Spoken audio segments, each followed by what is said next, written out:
Hey everyone, let me adjust that real quick. What's up? It's been a while, but I'm here. Yeah, what have I been doing? Well, quite frankly, school, college work. It's been insane, to say the least. So, there's a lot that's happened since then. Twitch Studio or whatever stopped being supported, so I had to download OBS, which I'm not very familiar with, so I totally expect there to be scuff like usual. And not everything is up and working. I can't get some of my scenes to start working, so we're pretty much limited to this, what you see right now, and the starting student screen that you just saw. And obviously I can change on this scene for games and whatnot, but I just want to do something chill. So, what are we doing today? We have got, obviously you can see a tier list. I'm going to do 3 of them, and there's a reason for that. I just want to be casual, chill, with this nice casual music. If you watch this on YouTube later on, I'll have the link to the music that I'm using right now. It's totally original, free music, so don't cancel me. Anyways, so are we doing tier lists? After every tier list, I've got the General's hot sauce, okay? I got a 3-pack of these. So, flavors that we've got is Shock and Awe. We got this one called Danger Close. And this one called Dead Red, and I think this one's the spiciest. I got water over there.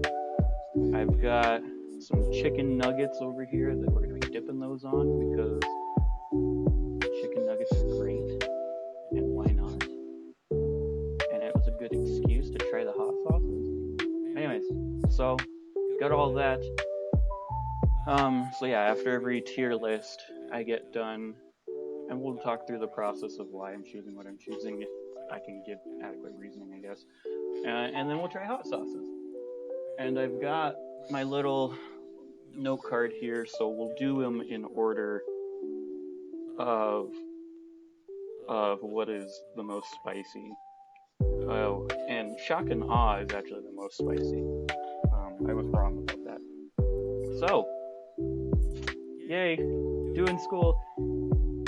Today was crazy, okay? Can we just start off with that? It was crazy. So a couple weeks ago, I decided that I would start parking in a different place around work, just kind of some weird stuff happening and whatnot. And it's not too much further away, but far enough away that walking back to my car after work in the 90-degree weather,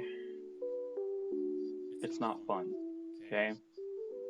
And I'm carrying stuff, and I'm usually tired. Like, I got a couple of bags, okay? And like an extra water bottle and stuff like that.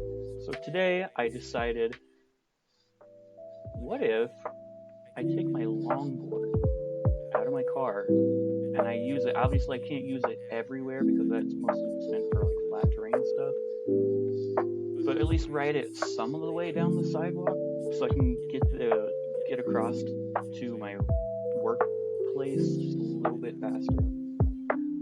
And so I did that. I got to where I thought was a good spot of pavement, but it's a side road in a small town, and I'm absolutely wrong. And I maybe made it 20 feet, and I hit a little spot that completely stopped my longboard. And because it stopped, and I wasn't even going very fast, but it stopped, and obviously I didn't, so I flew forward. My bags flew off me. My water bottle flew forward. I found out later on there's a big old dent in the bottom of it, but it's just like a plastic one, so I popped it back in.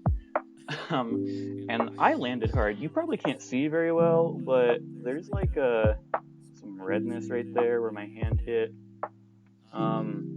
It looks pretty nice now, but it's like rubbed raw and the skin peeled up and whatnot. They got pretty cleaned up. My hand is kind of stiff. I I jammed the knuckle right here or something because it doesn't like me when I do it. Like, I can do it and it's fine, so it's not broken, but it's not nice to me. And you can't really see it at all. You couldn't really see it to begin with, but I did smack my chin on the pavement. But the most interesting thing was that I scraped the sides of both of my kneecaps, but both on the same side just because of how I landed. So, I don't know if you can, I gotta turn myself more sideways here. Can you see that? That's that side. That's the nice one. Here's the bad one.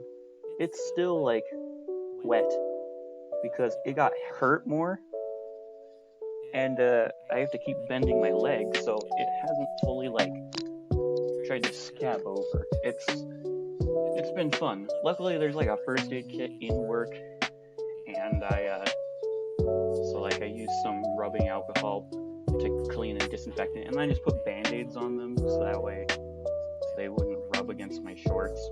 But and now I don't have them on because I want them to like give proper air to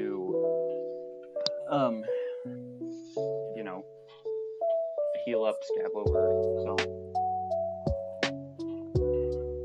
hopefully me showing my knees isn't some sort of weird thing on Twitch either. But anyways, so I'm here. I got a free moment. It took a little longer getting back because usually when I'm home, we have a decent amount of property or grass, and so I'm watering the grass, turning the sprinklers on. So I was running around a little bit, which is why I'm kind of dying as I breathe, because I don't have the heat. Anyways, enough rambling on. We're gonna get into this. So you can probably see from these screens, we've got our Gamer Subs flavor ones, because I've tried a decent amount of those, whether it was samples or actually own tubs of them. So this should be fun. It's nice that they have a haven't tried yet spot. We've got the rom-com anime tier list from 2023. These are just ones that I found to use. I wasn't gonna go in the effort to make all of them. I just won't put them in if I haven't seen them. I'm not even gonna bother to mess with them if I can't. And then I'm a big Brandon Sanderson fan, if you couldn't tell if you watch the YouTube channel. But I am caught up on all of his Cosmere books, which is kind of like the interconnected universe of most of his books that he has. So we're gonna do a tier list on those two, and I had to add this one down here, the Sunlit Man, because it wasn't on there. Because, like I said, they're only updated as much as possible, but adding that one makes that fully updated. So those are tier lists we're going to go through. Okay, English. Also, if you guys really want to know what they say, Dead Red, I have not opened these. Like, I will open these.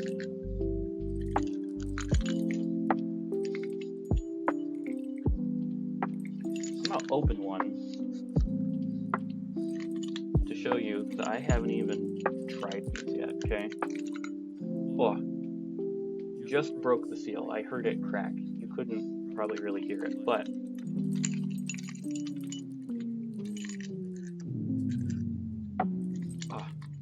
they go back where they're supposed to. But yeah, just to show you, I have not tried them yet. So now we're really gonna get into it, okay? So, Gamer Subs tier list. This is... I apologize if I can't remember the names, but I can't remember that name. I know I haven't tried it, so we're dropping that in there. I think that's the blue... I think that one's just called Blue. I haven't tried it either. Or Lemonade. So we're off to a great start, the first three. Okay. Now, Dragon Fruit. Dragon Fruit was the first one I ever tried when I got Gamer Subs. I got the first cup I got was the Goth Girl one from like season 5 or something. And now I just pretty much exclusively use my Stephen E cup all the time. But I got some sample packets of dragon fruit. And I really enjoy dragon fruit flavored things. I've had an actual dragon fruit once, okay? They don't taste the same as dragon fruit flavored things. But dragon fruit, whatever your actual brand name is, it's pretty good. And it got me started on the gamer sub stuff, so I think we gotta drop that A tier, honestly. Just like, it's pretty prime. Emotional damage, I think, was the first tub I ever bought, actually. And that's like, it's like peach and strawberry or something like that. That one, I think, also needs to go in the A tier. You can't go wrong. Here's the other thing too. I love mixing my gamer subs flavors because you get like 500 milliliters and you can do 2 scoops of, and so it just works out well. I'll take that with me to work. Do 1 scoop of one thing and 1 scoop of the other. I almost never do just one flavor anymore, unless it's a brand new flavor, which I just gotta do like an untouched taste test to see how it goes. So we got the Russian Badgers, Guacamole Gamer Part 9000, which is a mouthful and weird. Most of the names are weird. The labels are even weirder. We're putting that B. The reason why we're putting it B is, well, it's still good. I don't choose it a lot of the time, but it's still nice mixability flavors. Whatever this T1 is, I haven't tried that either, so. But yeah, it's still a good flavor, I can't complain. Now, here's where I get a little biased. This is the mango meta. And even before they changed the flavor thing, and I can't even really tell the difference, but I love it, and I love mango. And it is amazing to mix with. That's the one S tier, okay? I think that's,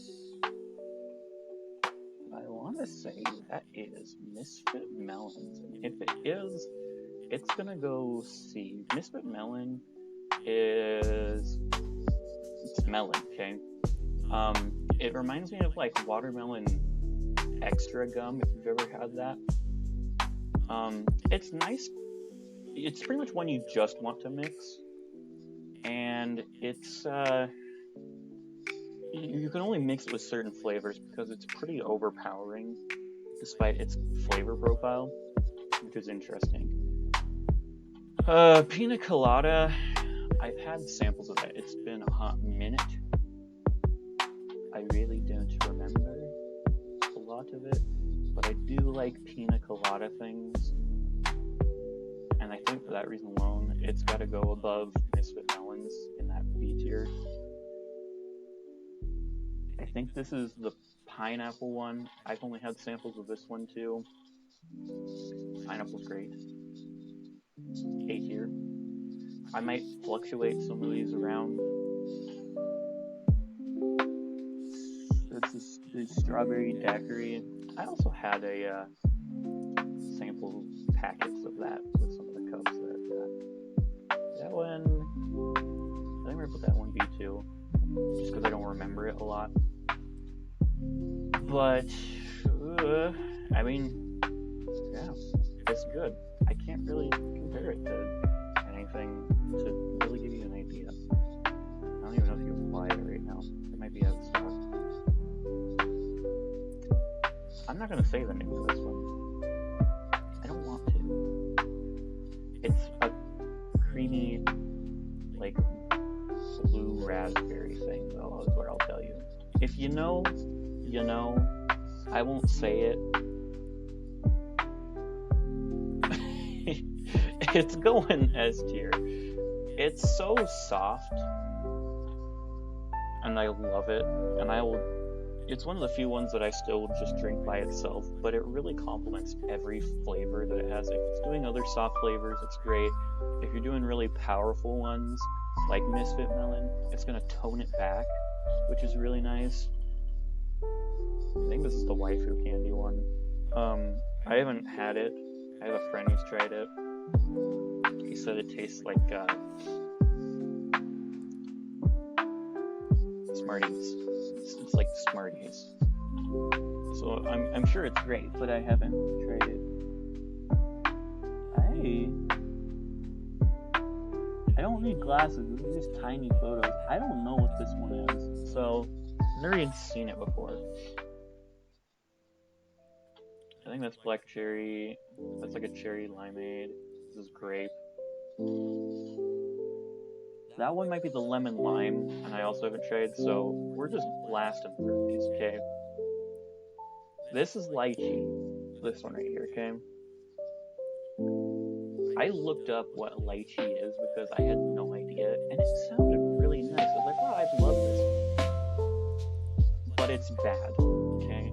In my opinion, it's like if you're drinking like a flower aroma thing, just notched up to like 1,000, okay? Even if you mix it half and half, it's overpowering everything. One time, I took my 2 scoops of a flavor and then just sprinkled like a teeny bit, maybe an 1/8 of a scoop into it. It still came through. I don't like it. It was a waste of money. I don't know what to do with it because I don't want to throw it out. But I don't like it. It's bad. I don't remember what that one is. I haven't done that one. We're really getting into this now, aren't we? That one's in a 2-try list. I'm just gonna drop a bunch of these that I haven't tried. There's no point in talking about them unless I have like a story going on with them. This is Blowhole Blast. The Shy Lily flavor. It's tropical stuff, so it's like your pineapple, coconut, pina colada, some other tropical flavors and whatnot. This one is really good too. I'm gonna do A tier. I've probably overdone it a little bit trying it in the past, but it's still a really good flavor.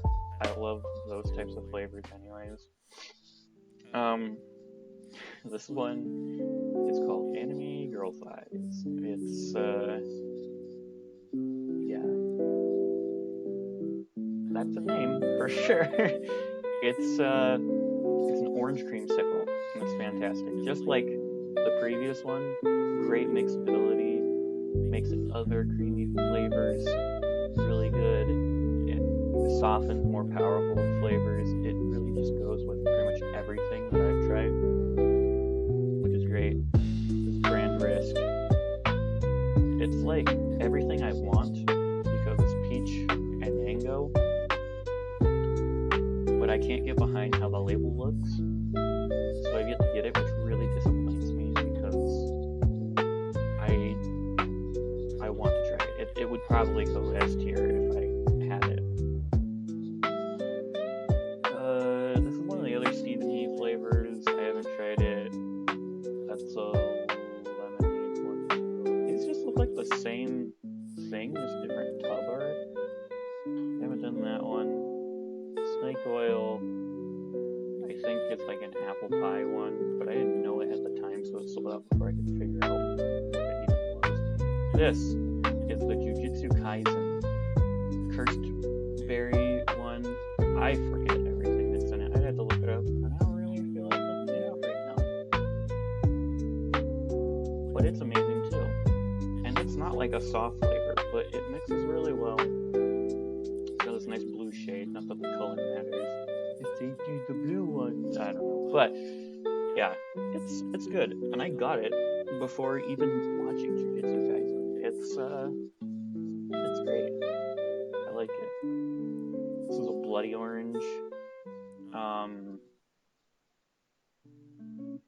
I forget like the full title name, but it's gonna go B tier. It's pretty good. I don't put in a lot of stuff because it kind of drowns out everything.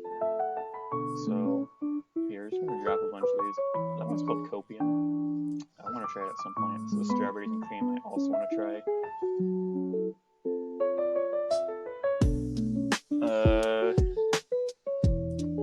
You can read that one if you want to. We're just dropping all the ones that I haven't actually tried in here, just to get them out of the way. These AFK ones are like nice sleep help ones. I do want to try them at some point. Good's like a cherry slushy. But yeah. This one's called Grandpa's Ashes. I don't know who was behind making these, but they need a raise. It's raspberry cream, and honestly, even though it's a cream one, it's gonna go B tier too. There's something about it, even though it's creamy and it mixes well with a lot of stuff. One of its downsides is like, even if you're grabbing the little scoop, it like leaves such a dark purple residue that you can't just lick off, you know? You can't lick your fingers and it just disappears. It like taints it forever. You have to wash your hands like crazy and scrub them, which plays partially into its downfall. It just doesn't mix as great with everything, so that's kind of why I'm doing that. I forget what this one is called. My brain is dead, but it's like a cherry pineapple. Yeah, that sounds right. I think it goes S tier, honestly. Not even because of label art. It's just, yeah, it's a good combo.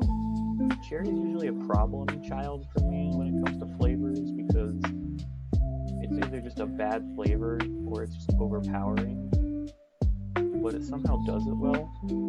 So it reminds me of, like, I don't know if any of you have ever seen or tried, there's like these popsicles that are like this long before the stick. They're just kind of like a round, like one of the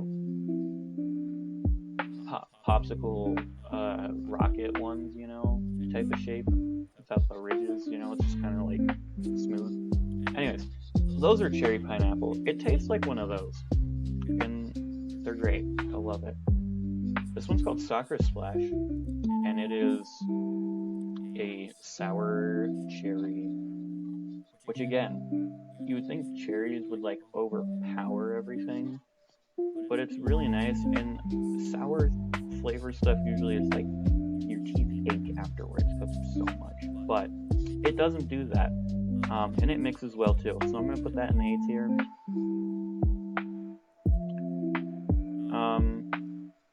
And then we've got So Depressed Despair, and it's a play for like a pear flavor, and I love pear. Pear is like an underutilized flavor. It's gonna go with A. I also noticed that they put the legendary label on this one, which is interesting because most of these don't have their legendary label flavor pictures. And then Cinder's Pyro Power is going in the S tier, okay? The VTuber called Cinder. It's like a pomegranate and something. And oh my gosh. Like, I told my friends when I tried it, it's gonna be like a 9.5 out of 10 for me, okay? And I'm like, how could it be even higher? Maybe mixing with something. But, my goodness, it was so good. It's not like kill you, smack you in the face with the flavor either. Yeah, I was just really surprised. So, I guess that's my tier list. I know it's not like a ton of flavors, but it's a decent amount. I own a fair amount of these, and the other ones I just kind of tried. But yeah, there's the tier list. Like I said, I unfortunately can't zoom in to my just chatting thing right now, but we're gonna leave it so you guys can still see it, and I'm gonna pull out my chicken nuggets, okay? I just pulled them out of the fridge, so they're cold, but General Hot Sauce says that Dead Red is the least spicy out of this 3-pack that I got. It's a 3 out of 5 stars, okay? A classic Louisiana-style medium heat red cayenne sauce made from ripe red cayennes. Makes perfect medium/mild wings, ideal for pizza, barbecue, or anything that comes off the grill. So, here you go. I already cracked it open for you guys. So I just gotta just reel it again. We're gonna just smell. Do a smell test.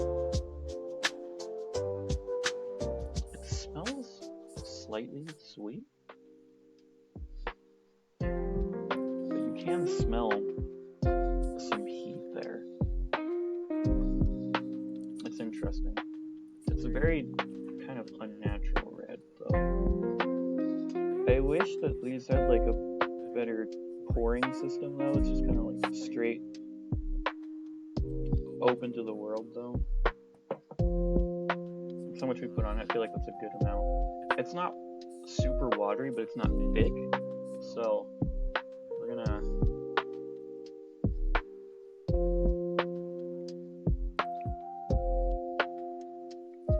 oh yeah, it kind of just reminds me of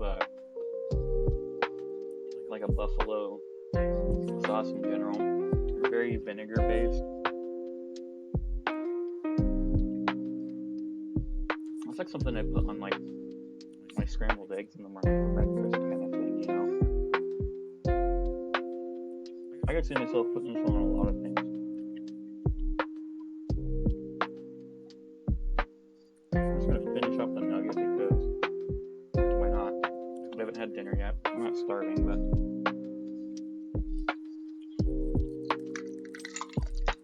that's a good one.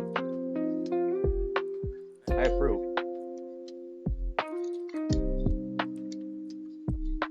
I don't know what I'd rank it, but so there you go. Okay, let's move to the next tier list. We'll probably go a bit faster. These ones don't have the names to them, so I'm just gonna having to look close.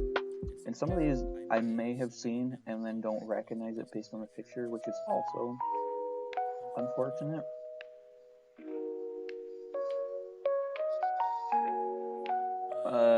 Yeah.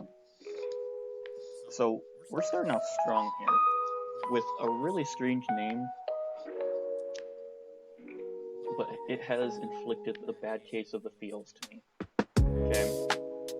It's called Rascal Does Not Dream of Sunnyvale Senpai, okay? It's got one season of like 12 episodes. It's got a couple movies at this point, and I've only seen one of them because they haven't put the other ones on Crunchyroll. But it gave me a bad case of the feels. It's only subbed, unfortunately, for those of you that need the dub. I can go either way, honestly. I just don't have time for sub a lot of the time, but it was great. I love it. I don't want to spoil anything, I'm just kind of giving general overview. High schoolers have weird syndrome thing that manifests in different ways depending on like their insecurities and whatnot. And so the main girl character is like she was like a child actor, got really big, and now there's like fear of her disappearing to those who know her best, whatnot. It's really good. Another banger for completely different reasons. More Than a Married Couple, but not lovers, I think is the official name. I might be missing a word or two. It's honestly going S tier. It's one of the few ones I've rewatched as well. Such the weirdest concept, but it was so funny, but it's so good too. Their high school does like a weird marriage mock trial thing where you get paired up and you live in an apartment together, which already is a bad idea, and then you get ranked points for how well you work together and whatnot. and it counts for like half of your final grade or something insane like that. It's ridiculous. Really funny. Okay. I promise I'm not gonna rank all these S tier. My Dress Up Darling though, it's gotta go S tier. Guy works at, what do they call these? Hina doll shops? They're like little teeny tiny like Chinese doll things and whatnot. But he has so much experience working on them that when he meets this really popular girl who really loves cosplaying game anime characters and whatnot, she asks him to create some of her costumes and whatnot. And he's never done like full size like people, he's just done the dolls. But obviously it's funny, the romance, you actually learn a lot about just like building and designing clothes, which shouldn't sound interesting, but it was, and they're great, and I love it. Let's see, I don't know that one, no,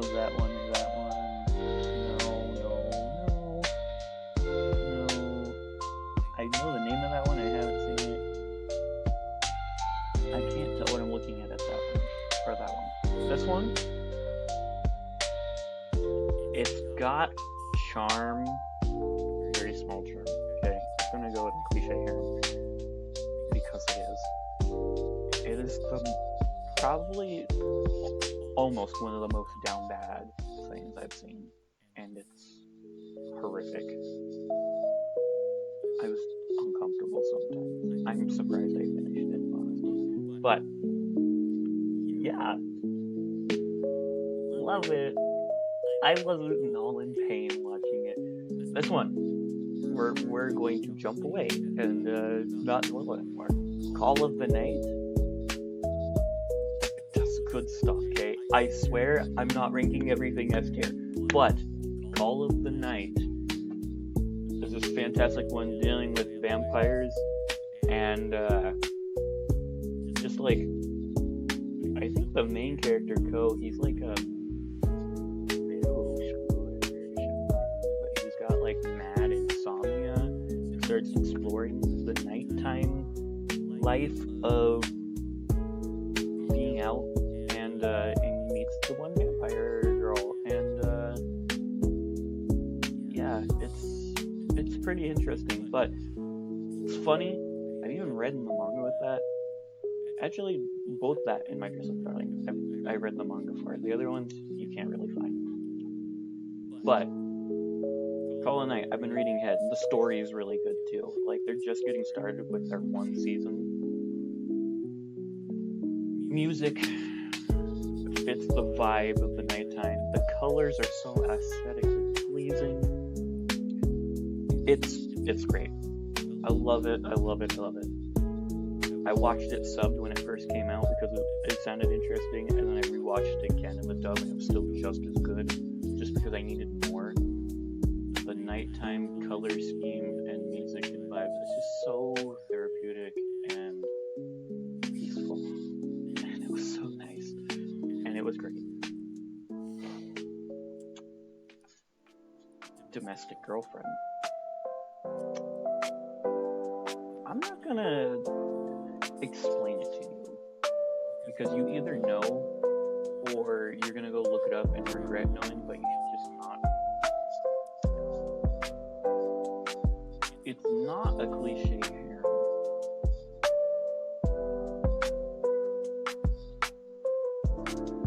But I have concerns.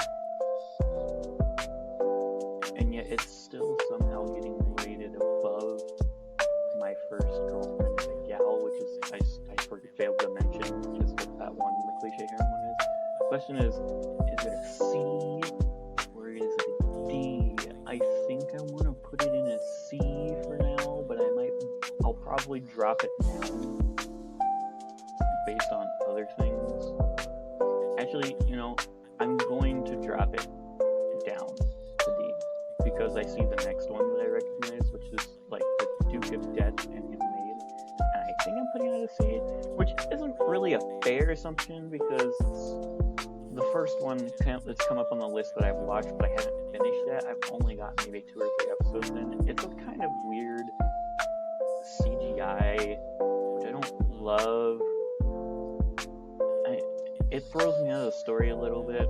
I'm sure it'll be better, but it hasn't piqued my interest yet. And there's some other ones that I've been watching that are a little more interesting at the moment, so it's probably one I'll have to come back to, and it'll probably go up with my ranking, but right now I think that's where we're gonna set it. Oh, and now we're getting into streaks of more things that I don't recognize. This one kind of looks like what's his face from Miss Kobayashi's Dragon Maid, but I know that's not it. Horimiya, though? I forgot that tier was right there. We're not even gonna worry about it now at this point. We're just gonna act like it doesn't exist, okay? It's I think I'm gonna have to rate it A tier just because it's so wholesome, okay? Don't get me wrong, very, very wholesome, and I love it. Just 2 high schoolers, completely different, like, not even completely different lifestyles, but first appearances makes it seem like it is when they really aren't. But everybody is just great, and things get resolved the way that they're supposed to. Delete that row just for convenience sake. It's I don't know. I think maybe I'm putting it A tier just because the lack of substance of a story. Like, even if there's a loose story holding it together, it's still gonna get ranked a little higher because even if it's not getting pushed forward like amazing, it's still there, it still exists. There's not, once you get over the first couple episodes, it kind of doesn't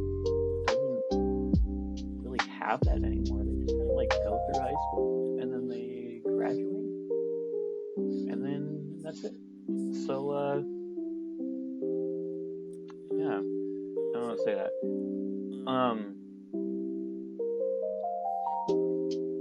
Love is War. It would be a crime if I didn't put this in S tier, okay? 2 characters, they're like smartest, top of their class in a really prestigious high school. They are interested in each other, but if they feel that if they admit it to the other person, they're submitting themselves to them, and so there's this big like mental warfare with each other and everyone involved, and they work in the student council together. It is the funniest thing ever. The narrator is fantastic. There's plenty of other points that I don't need to mention,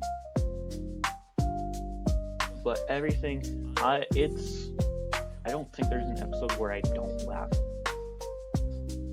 It really leans into the comedy factor versus some of the other rom-coms here, but it's so funny. I love it. Subbed and dubbed are fantastic. That's another key thing too, if they can nail it for both. Girlfriend is also going to go in the cliche harem. Super down bad too. Not nearly as bad as my first girlfriend ever held, but it somehow got a second season. It's like, it was one of those ones I went into where I was like, it sounds like a dumpster fire, but I have to watch it burn, so I did, and then I got halfway through season 2 when it came out, and then it kind of went a little too far, and then I decided, you know what? No, I don't want to anymore. I'm mad uncomfortable, okay? So I legitimately stopped. So that's why it's going in there. So it has to go there.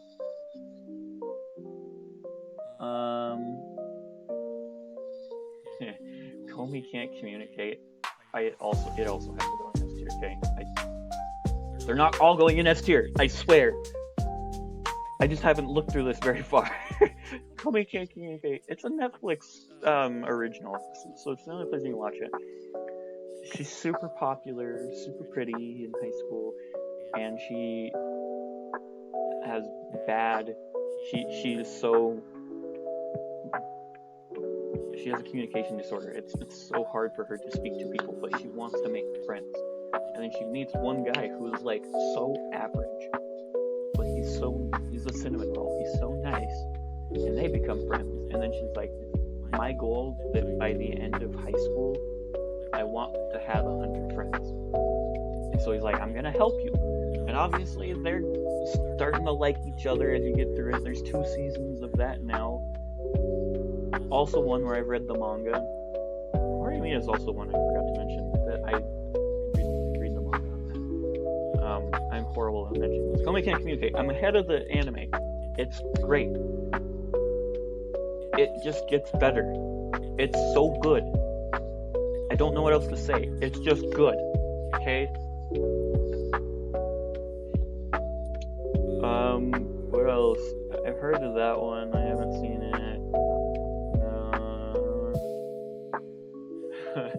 Tony Kawa, Over the Moon for You. It's also gotta go in the S tier.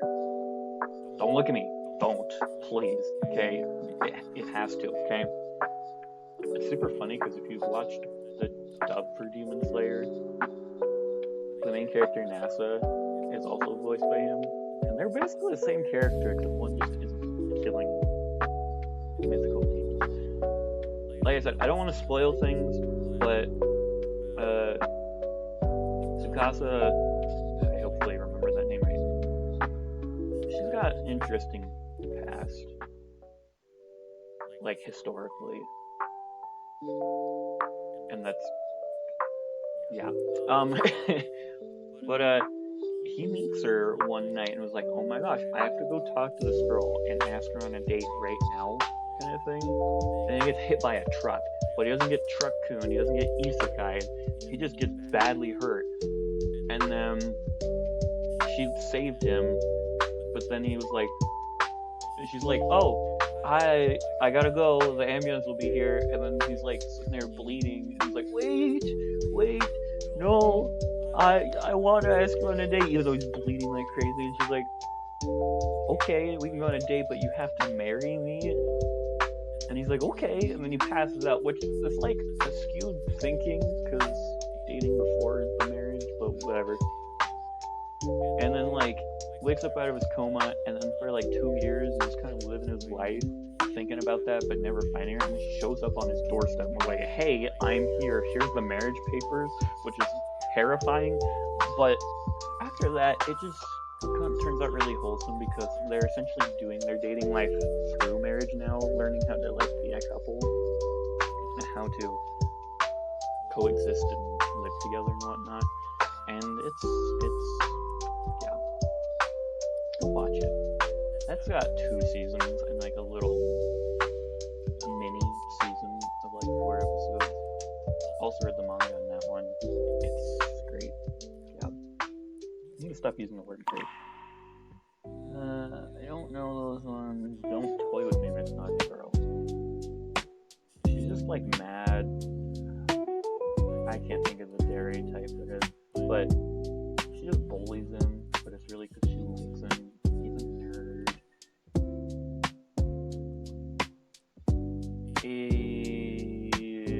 It's got some moments that I don't love. In particular, you had to get through the first couple episodes where she's like, where you think, wow, Nagatoro's like kind of a piece of crap, but then she gets better. It's going to be terrible. Okay? It's about middle of the road for me. I still watch it. It's got like 2 seasons. I don't know if it'll get another one. There might have been complaints about that one. I don't know. It's fine. Yeah, I watch it. It's good. I'm gonna make so many people mad with this. This one's called Rent a Girlfriend, which is an actual service in Japan. Putting it in A tier. It's got 3 seasons, which is more than most romance animes, which is so aggravating for me and a lot of other people. And it starts as a dumpster fire too, and it even isn't until like the end of season 2 and then season 3 where it just like actually turns good. It's so... Oh my gosh. Yeah, I'm gonna make people mad. I'm gonna start riots with this. It's, dude gets dumped. He doesn't want to convince people that he's just like a mad loser. This is one of the few ones where it also takes place in college. They're college age. I think Tony Kawa, Over the Moon for You, kind of goes without explanation. It's also outside of high school because they get married. But rent a girlfriend. Yeah, he rents her, and then a bunch of stuff happens where both parties, family members, like are meeting them, and now they're kind of like stuck in this rut where they have to keep going out, even though they're not really. But he's falling for her, and and blah blah blah, and it's like I said, it starts out as a dumpster fire. Yeah, I don't think any amount of what I say is going to convince anybody to watch it.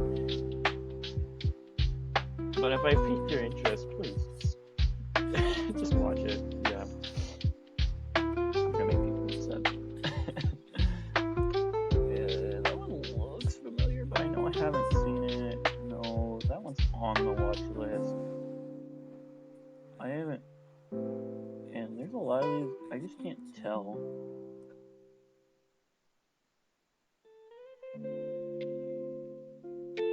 Wow, there's a lot of these. This Shikamori is not a cutie. That one, I think I'll go put that in B tier. It's alright. The main character, whose name I can't even remember, he's so basic. He does nothing. The rest of it's fine. Shikamori's she's like good at everything. But she's like embarrassed all the time about his niceness and straightforwardness, but he's got this real Murphy's Law thing going on where things will go wrong all the time for him. Yeah, he's not a good character, and not that he's like poorly developed, it's just that he's not developed at all. He's just there. It's alright. It's another high school one. It's one season. Not that big of a deal. The Angel Next Door Spoils Me Rotten. I don't think it's dubbed, but I think that's subbed also. It would be a crime to not put that one in here too, okay? And nothing about what I even will really say about it would make you think that this is different than normal. But it's just like, I think they're high schoolers too. But then they find out they live like next door in their school dorms and whatnot. And she starts coming over, bringing food, whatnot. And she's like, and the main guy's thinking, basically just that if they were adults, she's like already perfect wife material type of thing. And they just start getting to know each other really nice. It is, I think out of all of these, it might be the number one most wholesome in this list, with Komi Can't Communicate being probably number 2. And then Tony Kawa being number 3. Like, it's the trifecta of wholesomeness. Sorry, Horimiya, but yeah. The Angel Next Door spoils me rotten. It's beautiful.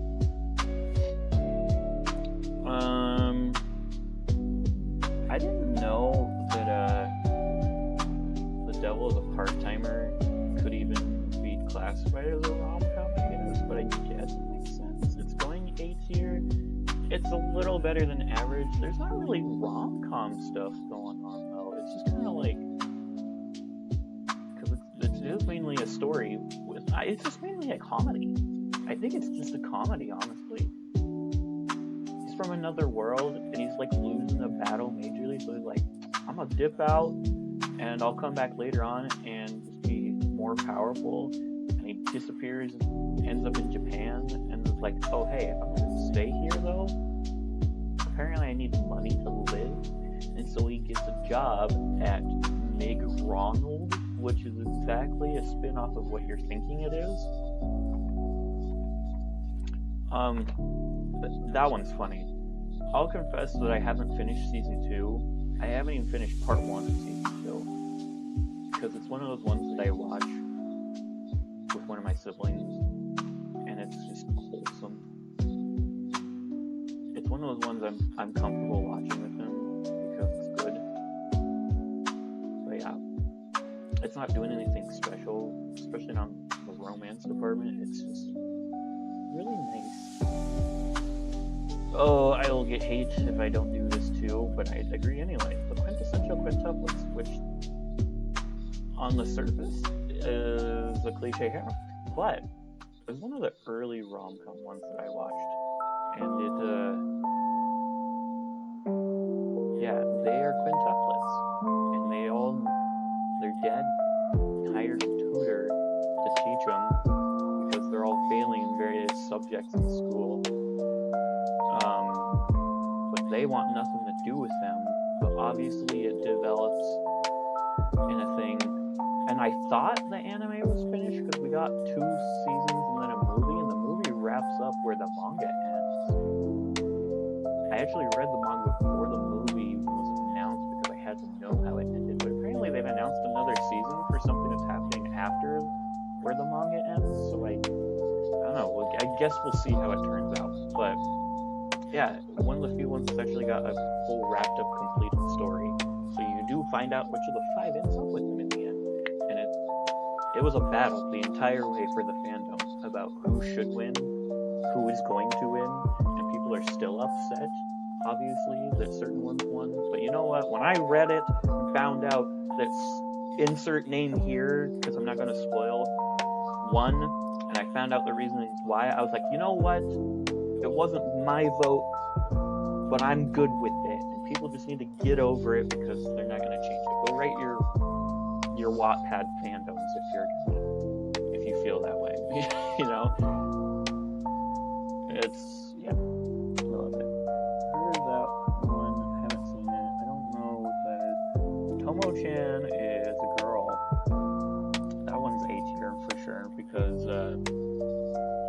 she's like a tomboy, and she's really strong, and she's known June, that's the guy, since they were little kids, but now they're in high school, and she's like, I want him to realize that I am a girl, and he should notice me as one because I like him.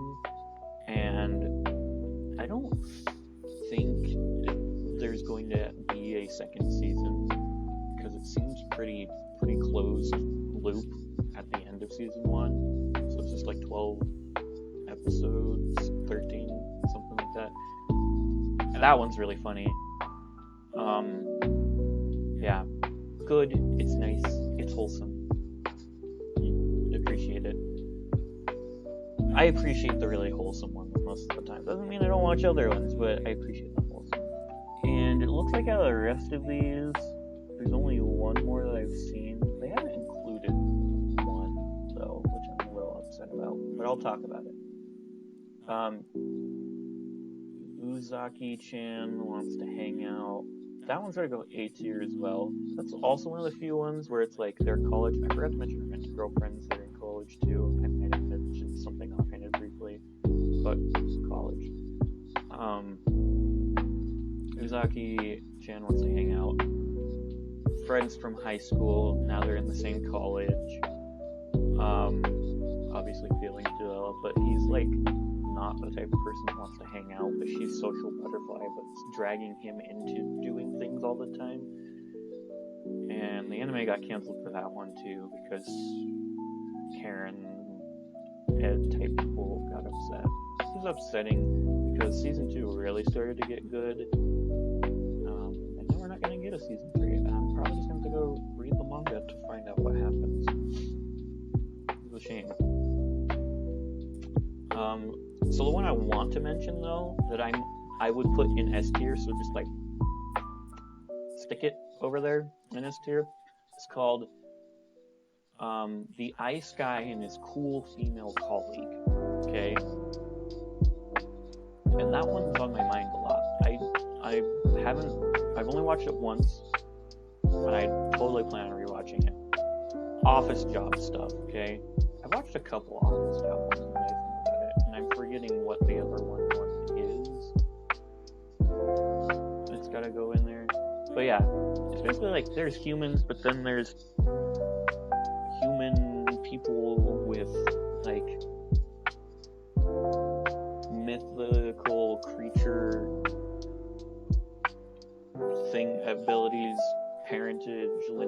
tied to them. And so the ice guy, this guy, he's got like, his mom was like a snow spirit or something. And so when he gets like, emotions are in a rush and whatnot, he'll like make snow spawn and like freeze stuff that he's holding and other things like that. And he meets this girl who, she's pretty like stone-faced, doesn't really show her emotions a lot, but he immediately is like, I like her kind of thing, but they work in the same office together. And there's some other side character relationships that develop one up too. But that one was so incredibly wholesome. That one might have to go into the trifecta. I might have to pop that one in. But yeah. That one was great. And I get because it's 2023, they don't have it in here, but there's one called Hokkaido Gals Are Super Adorable. That one probably would go in A tier because, well, yeah. Nice story. Kid comes from the city. He meets the Hokkaido people who are basically just like living in the sticks, middle of nowhere type of thing. High school one. But they all have like Midwestern, like Minnesotan type accents. Something about that's fun too, just because I lived in the Midwest for a little bit, so it was fun for me to pick that out. But yeah, those ones are outside of the list because it's not a fully updated list. It's a year old at this point, and they're constantly releasing new stuff. So take a good look at that. We'll leave it on screen. And we'll pull out the next hot sauce, okay? The next one is going to be Danger Close, which is this one. It's a little darker than the previous one.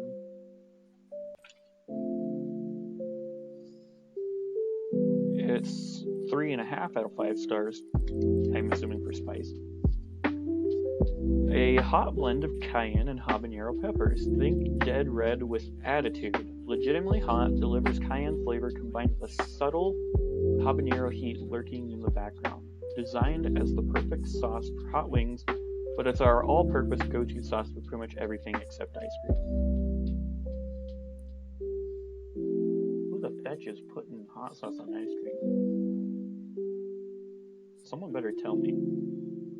But maybe you don't want to, because I will hunt you down if you do that. That's an abomination. Crack the seal. Also, a nice thing it says is these are like 86% peppers in every bottle, which is nice. Let's do a good old smell test on that. It smells about the same as Dead Red. It smells less vinegar-y. So, there's that. Also, I know we didn't really talk about it much, but I think it was pretty straightforward, the fact that these look like grenades, and that's beautiful. Very American. So let's grab another chicken nugget, one of these boot ones, I guess, this time. Again, it's not watery, but it's not like overly thick either. This one's more watery than the previous one, I will say. About how much I put on.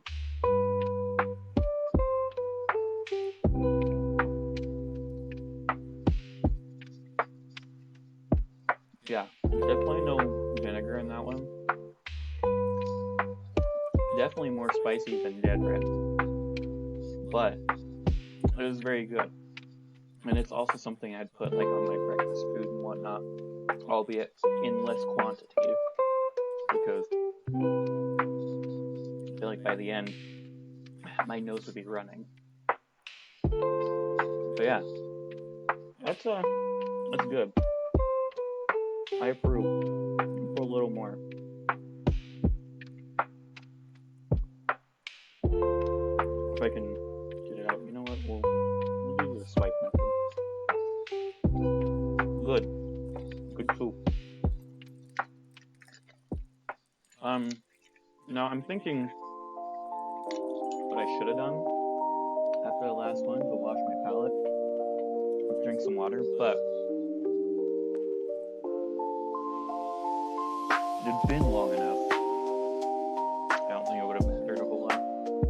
So, we got one more hot sauce. After one more tier list. This will be the shortest tier list, I promise, because there's a whole lot less options to choose from. But then we will be getting into the shock and awe, which is the spiciest one of my group, and it's second from the bottom for spiciness level on the list.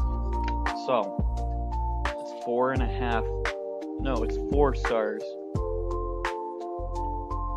A full 4 stars on heat.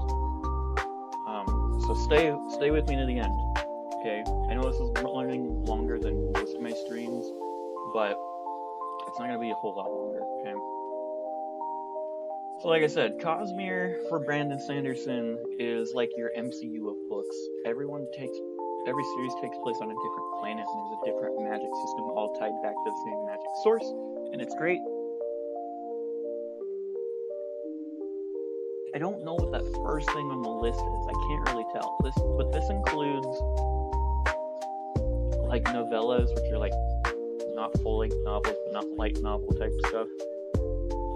Just everything in the Cosmere, okay?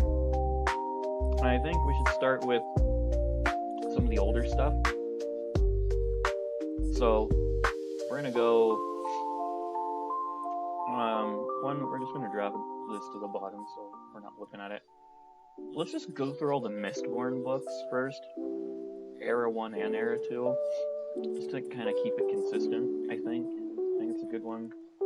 So 11th Metal is like a prequel story that you can read, no spoilers, for the first Mistborn Final Empire book.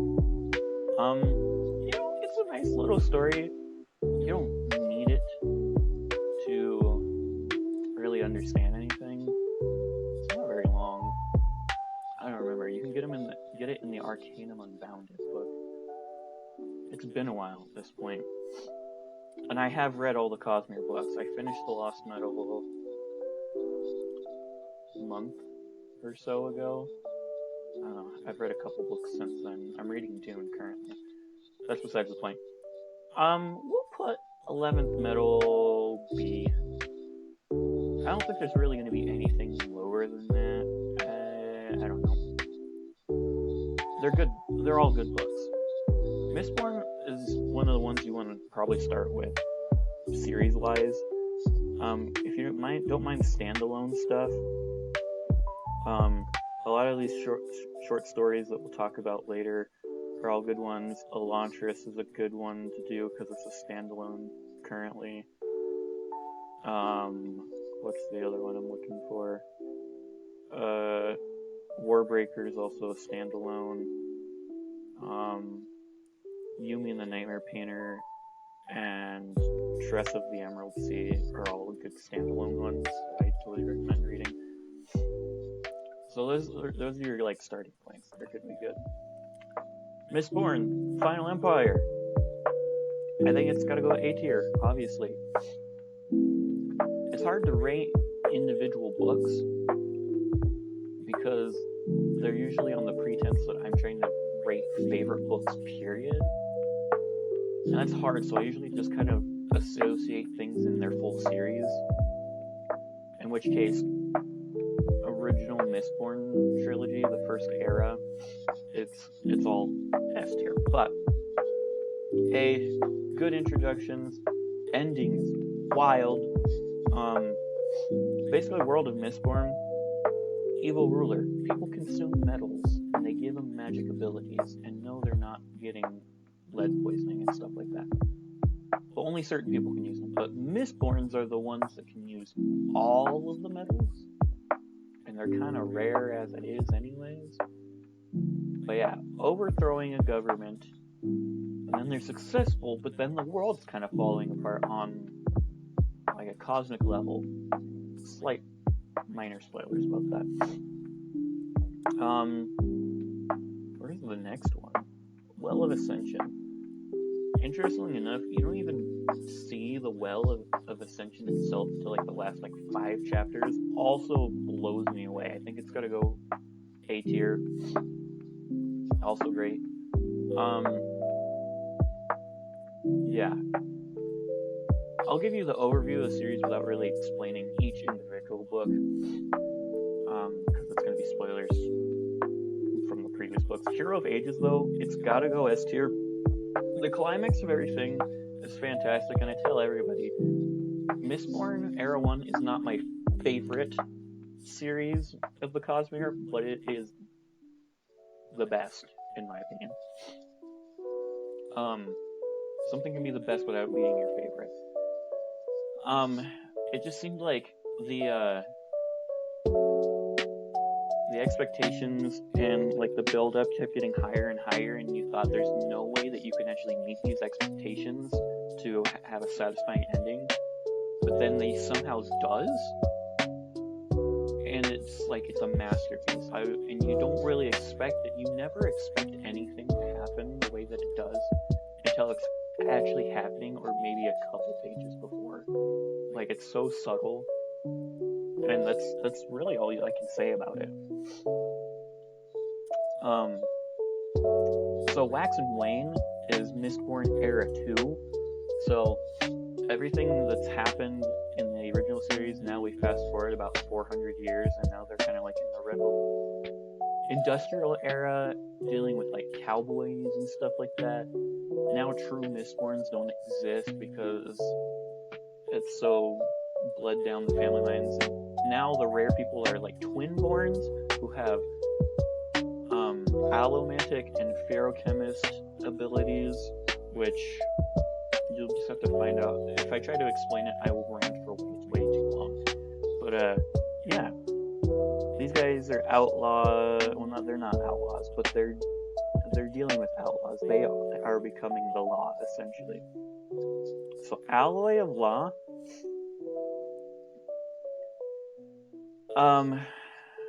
It's a great standalone by itself, even though it's a part of a series, and it wraps up very nice while hinting that maybe something could happen, but they don't really give you enough to know for sure.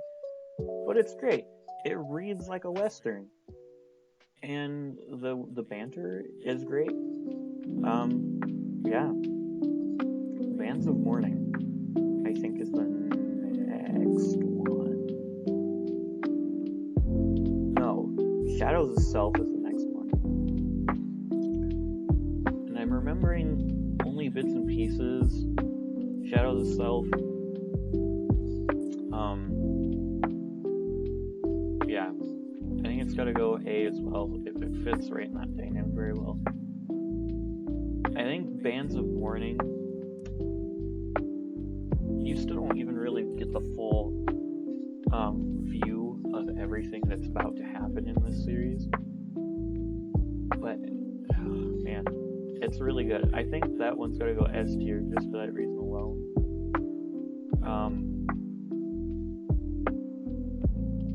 Yeah, and it's nice to see things outside of like the capital, so you get that a lot.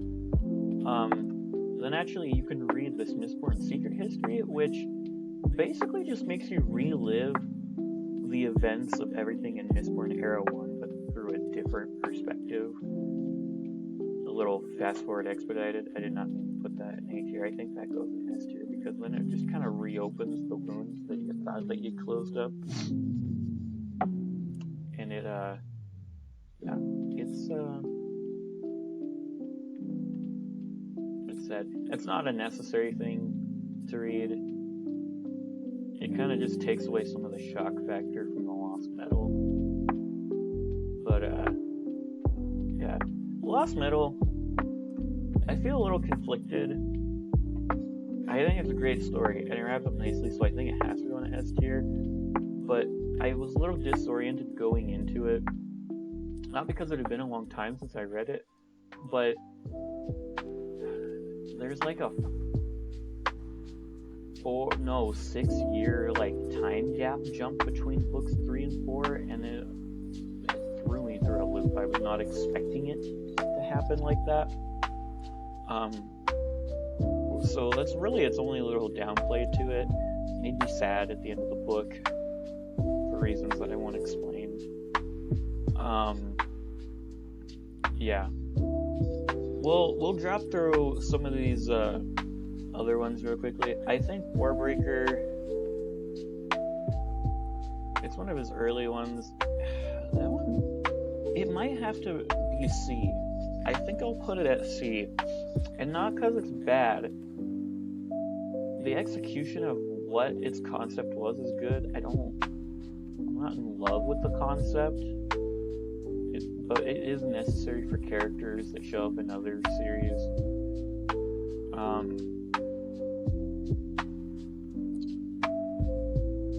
Basically, people can get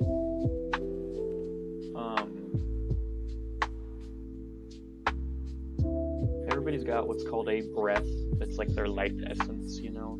People can gain extras and see the world in more vibrant colors, and basically have greater abilities that they can play around with those to, you know, bring to life inanimate objects if they so choose. But someone has to gift it to you. You only have one, but if you gift it, you become lifeless. Not that you're dead, but you just, like, the color of your life is gone. I don't think you can gain it back, if I remember correctly. But, yeah. There's some people that have lots and lots, and then there's, like, lowercase g gods that have, like, a whole different heightened experience above what anybody else can experience kind of thing, and there's this whole society built around them. That's just a general overview of the magic system. I won't go into the details of the plot, not because it's bad, I'll just let you read it yourself. The Emperor's Soul, it won an award. I think it goes A. It takes place in the same world as Elantris, but it's like a different side of the planet, and so somehow the magic works differently, but people can, like, create stamps to basically figure out the soul of any thing, object, and whatnot, to make it do things for them if they so choose. But recreating people's souls through a soul stamp, is, like, so intricately hard that nobody tries to do it. But something's happened to their emperor, so they have this fugitive lady that they captured who's really renowned for making them make one to revitalize the emperor, but she has like 100 days to do it or something. Yeah, it's really good. It's short. Yeah, it's great. Elantris itself, I'm gonna rate as B. It's good, interesting concept of having a battle, but in a political and religious aspect, which makes it real interesting. And there is a final battle of, like, actual battling. But, I don't know. Like I said, I love the concept. Execution of it is good. It's just not my preferred style, obviously, though I appreciate it for what it tried to do, hence why it's going in B tier. Hope of Elantris takes place, like, immediately after. I don't remember a lot of it. It's fine. It helps clear up some stuff. It's not necessary. I think it goes C tier for that. We'll shoot through some of the others. Six of the Dusk. I think we'll put that as B as well, particularly because it's getting a book actually that's expanding on that planet. Birds. You can bond with birds, and they all have different abilities. One particular guy his bird helps him see glimpses into the future of himself so he avoids death. And it's a big jungle planet. It's kind of neat. It kind of leaves you hanging with the end of it, but it's in a villa, you know, it's just to kind of help establish worlds and whatnot. Shadows in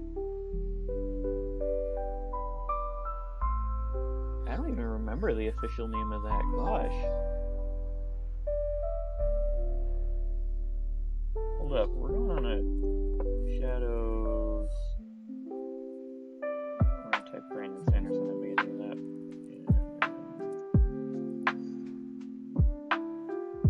Is this what? Okay, it is what I was thinking of. Shadows for Silence in the Forest of Hell. I couldn't remember the exact name. Think of like Shades, like those types of characters in like your role-playing games. Now imagine a whole planet surrounded in darkness, and you have to deal with those on a regular basis. The main character, lady, her name is Silence. Yeah, I don't remember all details about it, but I remember thoroughly enjoying it. It was, yeah, we'll put it A tier. It's also a short story. I think it's not quite a novella, but it's a short story. I enjoyed it. I don't know why there's like 4 different things of white sand, because there's only 3 of them. I didn't read them in this thing. I read them like this, where they were all bound in an omnibus. I think that one is gonna go see. It's a graphic novel, actually. They're graphic novels in the Cosmere. I know he plans on creating an actual book for it to read properly, and I'll be excited to see that. It's very interesting. People can wield sand to do things for them. Some of them can't. There's a light side of the planet and a dark side of the planet. And the dark side doesn't do that. So they develop technology and stuff, but some of them come over and are looking for these white sand wielding people to help them. But then there's some political behind the scenes stuff happening within the organization of those white sand wielder people. Interesting. And using as a graphic novel format is interesting too. I don't love it. I'm not saying I don't love graphic novels. It's just, I don't know, for whatever reason, just I don't love it. So, we'll throw 1, 2, and 3 over on the end so that I wish I could see what that says. But it's so small, I have no idea. We'll deal through all of the secret project standalone ones too, just because it'll help us go through them fast. Trust of the Emerald Sea, that's a freaking S, okay? It's, their seas are just spores that fall, float from the sky, and they're like mad dangerous to touch, and will do bad things to you. And the whole story is like, if you can imagine that concept of what I just told you about the planet, and dealing with sailing on the sea and pirates and all that, but then taking the plot of Princess Brides, but then making Buttercup useful. And I kid you not, that's what Brandon said. It's like the Princess Bride if Buttercup was useful, is his exact words. That's Tress. And it's a fantastic book. It has a fairy tale feel to it, which is outside of his normal books, but it worked so well, and I was not disappointed with how anything really played out. It was great. I love it. I think Yumi the Nightmare Painter, which was Secret Project number 3, also deserves to be S tier. Think of like a Freaky Friday type thing, where people switch bodies, but one of them is a nightmare painter, where there are shadows that come into their city, and their city's always in the nighttime, and they paint stuff to turn the shadows into those things, so they will disappear and no longer be these shadows. Whereas the other character, Yumi, she stacks stones to appease spirits to get them to do things for the people, and it's like a blistering heat place, and they're on separate planets, or maybe they're not, but they keep flipping places with each other and learning about each other's lives and things, and it's kind of a more romance type book, while still being full of action. But that one is fantastic. It has a lot of like Asian culture things tied to it, which was fun. Brandon loves taking cultures and tying them in a way that's respectful to these books, and so I think it goes S tier. Sunlit Man, we'll leave Sunlit Man alone because it is Stormlight adjacent, and so I think we need to leave it for the time being. Way of Kings, here's the thing. It is a high fantasy. All the books are like over 1,000 pages, except for the novellas. There's so much going on, I can't even hardly explain it. There's so many characters. I'll just explain the magic system. Is they have high storms, which are just super deadly flooding storms that keep cycling around the planet. But those storms come along and they infuse their spheres, which is their currency, with stormlight, making them more valuable, and then they use those to power their tech and whatnot. But then there are people who can wield the stormlight in various ways, and they are a part of different orders of what are called the Knights Radiant, which is an old ancient organization that they thought had disappeared and it's now coming back. And everybody uses it differently depending on the order you're a part of, and the order you're a part of has partly to do with the oaths that you end up swearing to make it happen. So basically, if you are destroyed mentally, you are going to probably become a Knights Radiant. Not in this world, so don't try it. But it deals with a lot of mental health issues, in a good way that is respectful, and without putting a fantastical idea that they're good. They're actually taking a responsible approach to trying to deal with them, and become better people. One character deals with depression, one has like PTSD from war, one of them has multiple personality disorder, things like that. It's really interesting. Way of Kings is the first one. I think it's gotta go B. It's a good start. And like I said, it's such a steep curve you have to get over, but once you're into it, you're a part of it, and it becomes not easier, but you are understanding better. I think Words of Radiance, for that same reason, kind of goes in B tier. Also because the main point of view characters that I use in this one are not my favorites, but it does help them become a better character that I actually like in later books. It's not finished. Brandon just finished writing book 5 like a week or two ago. And so it's going to be published. Wind and Truth is what it's called. It's going to be published first week of December, and I'm so looking forward to it. But after book 2, then we have Edge Dancer, which is a hilarious novella about a certain character named Lift, and she is fantastic, and she loves pancakes.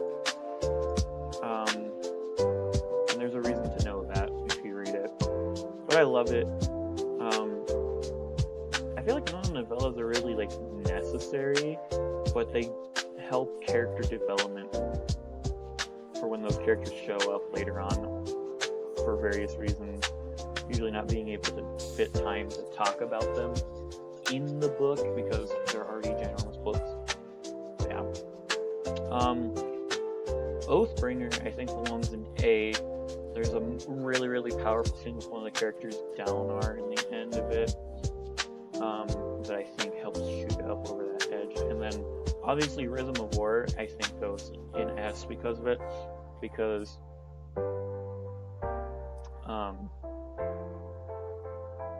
we're reaching the height here, and it's just, like, great.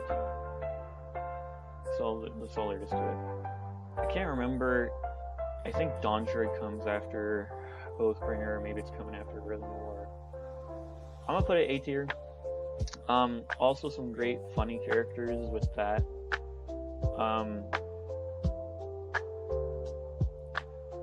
It was definitely were very informative about some stuff.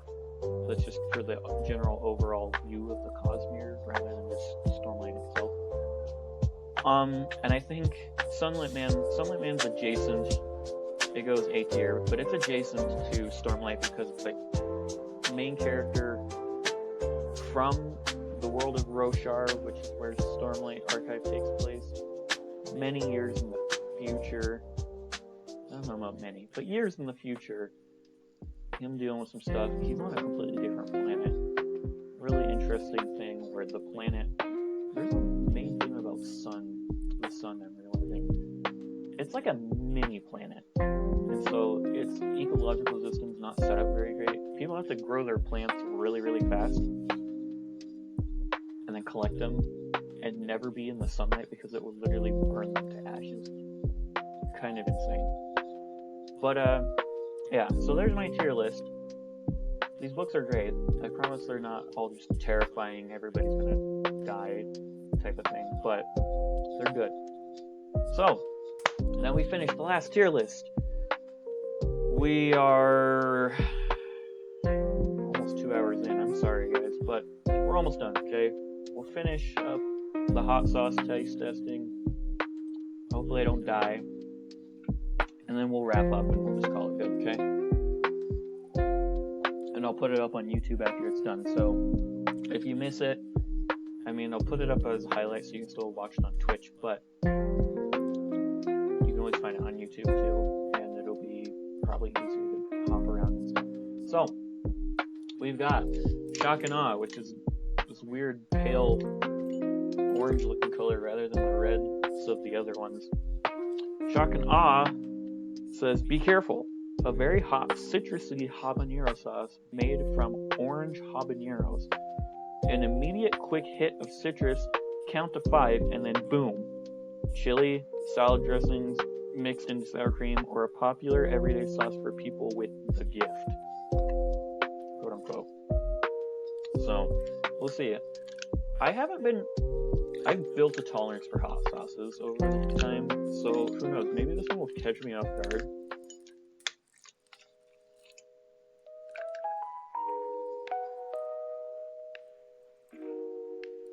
You can smell the citrus, definitely a little bit. This one smells more vinegar-based than Danger Close, though. Definitely smell more heat from it, though. Another chicken nugget. Our little pour. This is thicker than the last one, but it's about as thick as the Dead Red is. There's that.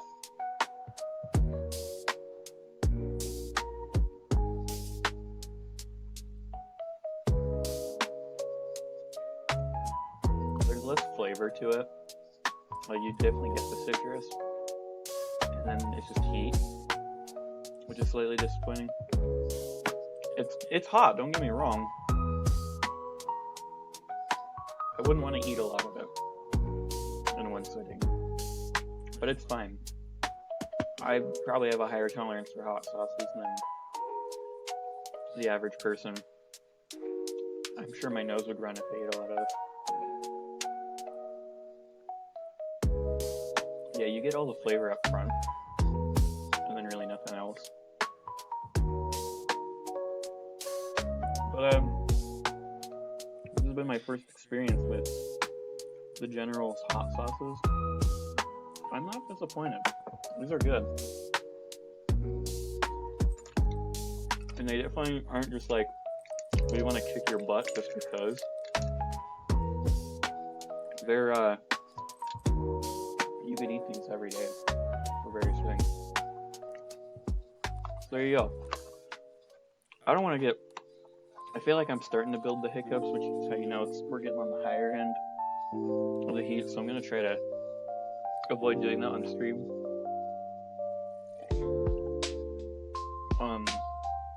But yeah, that was good. I liked it. Those are all good. I might gonna get off. I'm gonna finish eating these chicken nuggets. I don't know what I'm doing with the rest of my day.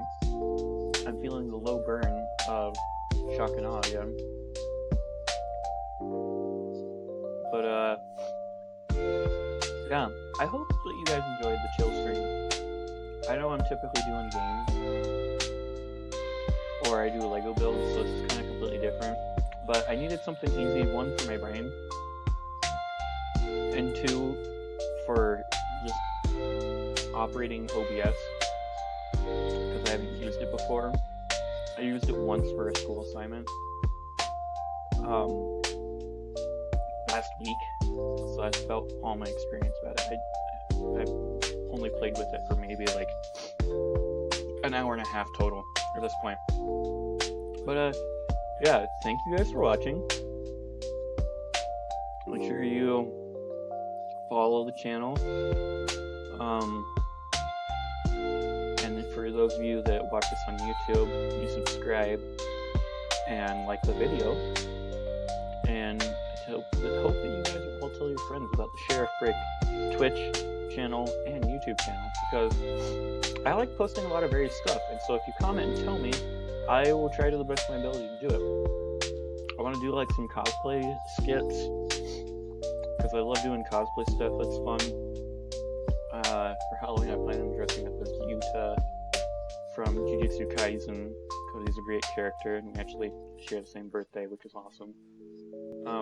But I've got like David Martinez's cyberpunk jacket, I got Boba Fett helmet, I got Gojo glasses, I got Spider-Man costume. Like, I got a lot of various stuff that I could use. Tanjiro's kimono, all stuff to play around with and do fun skits. So if you suggest things to me, I can do it. Just have fun with it. More tier lists you recommend? As long as they're safe for work, I will do it. I'll do more Lego streams. Even if it's a Lego set that I already have that you recommend, I'll just disassemble it and then build it on stream for you guys. People have been really liking the therapeutic sounds of me digging through my Legos and building, and just the nice chill music in the background too. So yeah, it's been great. I don't know what else to say. Thank you guys for sticking around. And not just to the video, but sticking with the channel. Because it is very sporadic, my uploading things. Because it fully is dependent on my schedule. Because I work full-time and I do school full-time. And it kicks my butt most of the time. So, yeah. Anyways, hope you guys have a fantastic rest of your day. Stay awesome. Stay true to yourself, because you can only be the best you. Be that foundation of your friends or your family. Be the brick. Or also rein people in if you need to, so they don't do something stupid and hurt themselves or get in trouble. You can be the sheriff. I don't know why I'm referencing my channel name like that, but they are good words of advice. Anyways, take care. Love you all.